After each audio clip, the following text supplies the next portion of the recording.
Are there social media trends out there that really just grind your gears? Are there social media trends out there that just make you cringe? Well, me too. We live in such a digital area with social media that things are taken to such extremes, such high levels, and I, for one, just really cannot stand it. Now, don't get me wrong, I love social media just as much as the next. Obviously, here I am as a content creator on a social media platform, and I'm actually on multiple social media platforms. I really enjoy social media. I enjoy content creation, and I enjoy watching others share their lives and their ideas and their creativity on all the platforms. But sometimes those trends are taken way too far. And we're going to talk about some of that today. Thank you so much for being here. I know that this is not some of my normal content. If you're not new here and you've been here before, you know that this will be the first video that I put out like this, but I am going to start a series about it. This is one of the things that I've been hesitant to share on social media or to share on YouTube because it is very opinion based. And I know that not everybody's going to agree with me. And I finally come to a part of acceptance where that's okay. And I'm okay with it. So let's get into it. The first trend that we're going to talk about is overconsumption, or it's now been termed, I guess, as overconsumption core. I can't stand that term. They took like cottage core and turned it into overconsumption core. But this trend is super rampant on TikTok specifically. I'm sure it's all over every platform, but I see it the most on TikTok. And it is where, instead of having one or two or maybe three perfumes that you like, you're going to have 20, 40, 50, 60. Instead of having one or two or three facial cleansers that you love, these people have 40, 50, 60 drawers full of facial cleansers. Like, are you ever going to use those? This overconsumption core trend is prevalent in everything, in lip glosses, in makeup, in skincare, in household items, in organization tools, in clothing, literally everything. We are taught now in this era that we are living in that you need a gadget for everything, right? That you need a gadget for everything, that you need to upgrade everything, that if you have something that is a couple years old, you shouldn't be using it anymore. You got to get the newest and the biggest and the best. In today's age, we are taught that you always should have the newest, the best, the fastest, the newest model of fill in the blank. To me, this leads to so many issues, honestly. The first one being financial issues. I mean, nothing is cheap, right? Everything costs money. Nothing is free. Nothing is cheap. And when you're buying 50 face cleansers, can you imagine the amount of money that is? And also, when it comes to beauty products, the biggest thing that I think of is makeup and beauty products have expiration dates. And when you see some of these videos that I've showed you here, can you imagine the expiration dates on those? Can you imagine somebody actually using all of those items before they expire? I don't think that that's probably happening. So then what's happening after that? Either people are using expired products, which might not be the worst thing, whatever, but more likely than that, these items are probably getting thrown in the trash. And what good are they doing in the trash besides just filling up our landfills even more than they already are? Now, I like to shop online probably just as much as the next person, but I am not pressured to buy every new thing and the newest version of everything.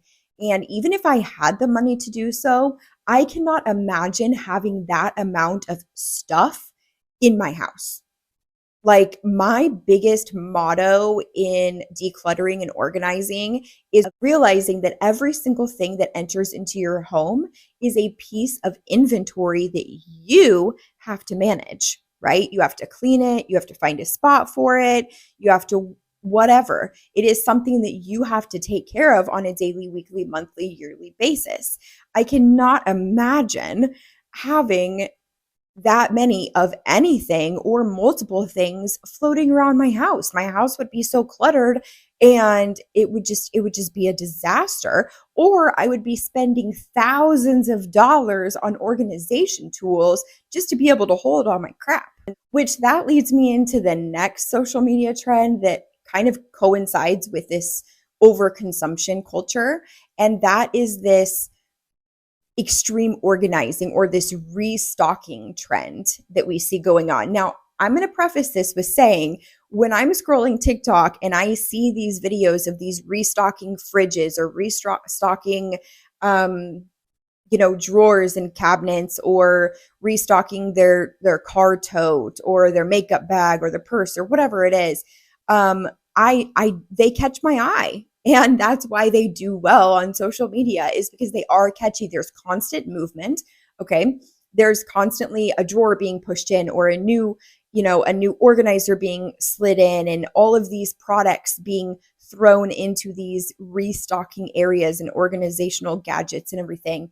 And they do catch your eye and they keep your attention. My biggest thing with this, though, is using the discernment of what is reality and what is not.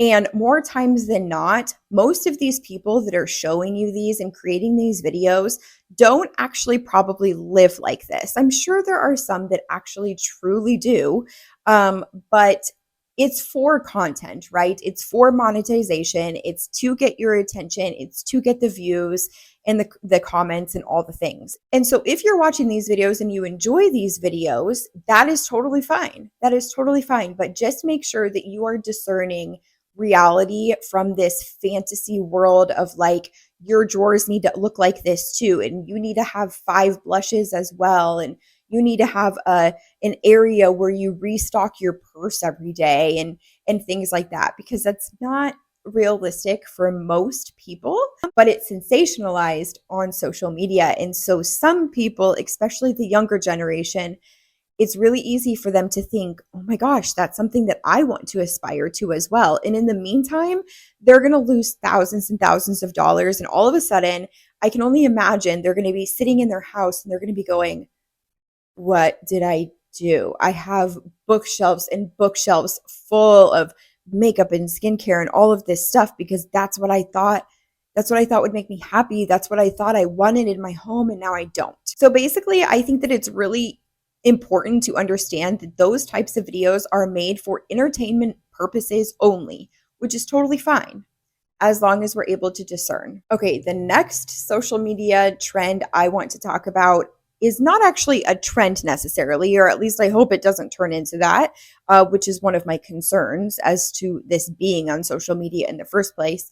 The 1,000 Men in One Day lady named Lily Phillips. She is a beautiful young lady, and she advertises on TikTok that she is accepting applications for men to be with her, if you know what I mean, because she is trying to break the Guinness Book of World Records and be with 1,000 men in a 24-hour period. Just finished round 3. Well, I mean, the third round was more for our own enjoyment. But yeah, 10 out of 10. Now, I am all for whatever industry you want to be in, okay? That is not an industry that I want to be in, that I would really like my kids to be in, or my friends, or anything like that. But who am I to judge what you choose to do with your life and your life's work? Taken so much liquid in my eyes over the past month that it's now having a permanent effect on my eyes. I am just a nobody. There is no reason for me to judge somebody on how they make money at all. And I want to preface this with saying that, and because I truly do believe it. The problem with this lies in the advertisement that she's doing on TikTok. I just worry that younger girls, young adults will see this and follow it, and it's really a very unsafe situation that they could potentially be getting themselves in. Today I'm at the care home visiting my oldest fan. I also worry about Lily herself. I've seen many interviews with her, and, in one breath, she talks about how she's doing this all on her own free will, that this is the industry she chose to be in, that she enjoys it, that she's happy, that she's content, all of the things. And then in the same interview, but in a different breath, she talks about how it makes her really emotional and how she struggles with her self-image, and she struggles with being confident with herself and her abilities and what she feels like she can achieve in life.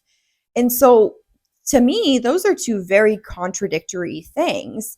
And so I do worry about herself and how she is and how she's living life. And I just genuinely hope that this is really truly where she wants to be, and that she's not feeling forced to continue down this path. And the reason why I say that is because I was watching an interview and I learned that her mother is actually her financial advisor. And that's very strange to me personally. If my child chose to go down that path, I wouldn't like it. I wouldn't necessarily, be rooting for them in that area. But again, it's their life. And if they're an adult making adult decisions, not much I can do about it. But I'll be damned if I have anything to do with their success in that area. That is a line I would never, ever cross. And it just makes me think, what is really going on behind the scenes when you have a young lady that is partaking in these activities and making money in this way, and then her mom is her financial advisor.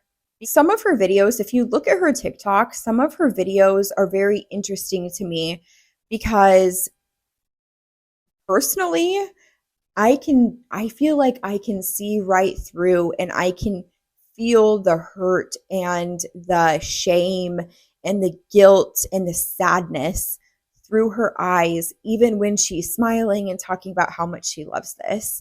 And let me know, what are your guys' opinions? What do you think about this? I've shared a couple of videos here from her TikTok, and I'm really curious to know what your guys' thoughts are on this topic. As of right now, it hasn't become a trend that I'm aware of. But with her posting so publicly on social media and advertising all of this stuff and just being so out there about what she's doing and what her goals are for her company, I just worry that it will become a trend for 18 and 19-year-olds that, are going out into life on their own, and they're thinking, oh, well, she was successful in that and she looks happy, so maybe I'll take a stab at it too. And before we move on to another topic, I do want to just say this is like the number one reason why I think it is so harmful for children to be on social media, TikTok specifically. I do not think that anybody under the age of 18 should be viewing anything on that platform.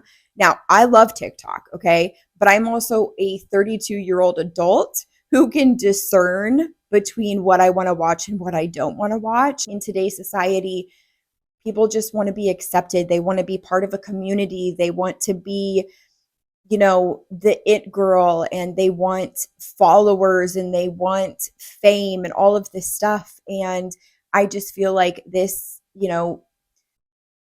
her advertising this kind of stuff on TikTok is just giving those young ladies just an in to do the same thing. And for that, it's worrisome to me. Okay, so the next topic that makes me cringe on social media that we're going to talk about is the Eat With Me accounts. And again, I want to preface this with saying that I'm not going to knock this one too hard because, again, we should not judge how people make their money, okay? And a lot of these bigger Eat With Me accounts, they're monetized on social media and they're getting paid to do this, and more power to them. The part about this trend, this Eat With Me trend that is on social media that worries me and why it made it onto my list today is because I worry about the health problems that can come with this. I love their butterfly shrimp. Now, there are some Eat With Me accounts that eat very, very healthy foods and post videos about that. And then there are other ones who will sit there and eat like 3 meals from McDonald's, right? That is like thousands and thousands of calories, and that's a whole nother level of danger, in my opinion. But what I see happening, even with the accounts where the people are eating more healthy foods like seafood boils or vegetables or salads or whatever, is that they're always going to want more, right? Their viewers are always going to want more. And as long as their viewers are continuing to want more, they're going to want to continue to try to provide that more for their viewers. And I just feel like there is a really thin line there, and that it would be really easy for a content creator to cross over that line into a very unhealthy situation. So I guess you could say that I am maybe somewhere in the middle, like a half support of these Eat With Me accounts. I don't think that they are inherently bad. I don't think that none of them should be on social media. I just really, really hope that those creators that are creating that type of content really give themselves a boundary that they will not cross, so that they themselves can stay healthy people and not cross that line over into a very unhealthy realm, because I think that has the potential of, down the line, that person really, really regretting that decision. So that topic kind of goes right into our next topic, which is fat acceptance and encouragement. Oh, perfect. Oh my God. Isn't it great? Chris! This is where I might get a lot of pushback in this video, and that is okay, because I am very solid in my beliefs when it comes to this topic. But now, I want you to remember that there is a difference, okay? There is a huge difference in somebody shaming people who are simply overweight and those who are encouraging people to gain weight. So let's take me for an example. I am overweight, okay? I'm about 180 pounds. I'm only 5'2.5". If you put me on the BMI scale at a doctor's office, I am actually considered obese, okay? And I wouldn't consider myself that, but I do consider myself overweight because I am. I just simply am. And I am not here to shame people who are overweight, even if that person isn't trying to make healthy decisions to lose the weight. If that person is happy and content with the weight that they are at, even if they might be classified as overweight, more power to them, okay? I'm not saying that we all need to be walking around skinny minis or anything like that, but there is a significant line that I draw in the sand when it comes to the difference between that and this like fat acceptance and encouragement. Okay, there is literally trends going around and have been for years in the fat acceptance and encouragement community. And I personally think it is extremely dangerous. We know, and I think that we could probably all agree, that being extremely overweight, or honestly just overweight in general, has negative health effects associated with it. Even at my weight, okay, 180 pounds at 5'2.5" in height, I experience negative effects from my weight and my weight alone, negative physical effects, right? My cholesterol is borderline high. I am borderline diabetic. And I know this because I have done blood tests. I am not to the point of going over those lines and needed medication and interventions, but that enough scared the crap out of me, okay? And I am nowhere near the overweight that the fat acceptance community encourages their community members to be. And that worries me. That worries me as a society for our people, because I don't care what size you are or what you look like, as long as you're healthy, right? And as long as you're happy with who you are. I think this trend is especially dangerous because especially younger generation people who are on social media, They want to be accepted. They want to be a part of a community. And this trend has been classified as a community. Like the literal word is in the title, the fat acceptance community. And to a young person, that word community means everything because we live in such a digital world where we don't have those face-to-face interactions nearly as often as we have in the past. And so when somebody tells you that you have the opportunity of being part of a community of like-minded people that think like you and look like you and that will love you for you, you're going to run to that, right? And especially if you're a young, influential person on social media, that's going to sound like bread and butter to you. So that's why I think it's dangerous. I think it's dangerous because of the negative health effects that it has on the people, and using the word community and promoting that is, I think, giving young girls, honestly, the wrong idea of what a community means and why you should be a part of it. I do not think that there should be any point in time where we are encouraging people to gain weight. This is just a reminder that your tummy is so cute. So cute. Okay?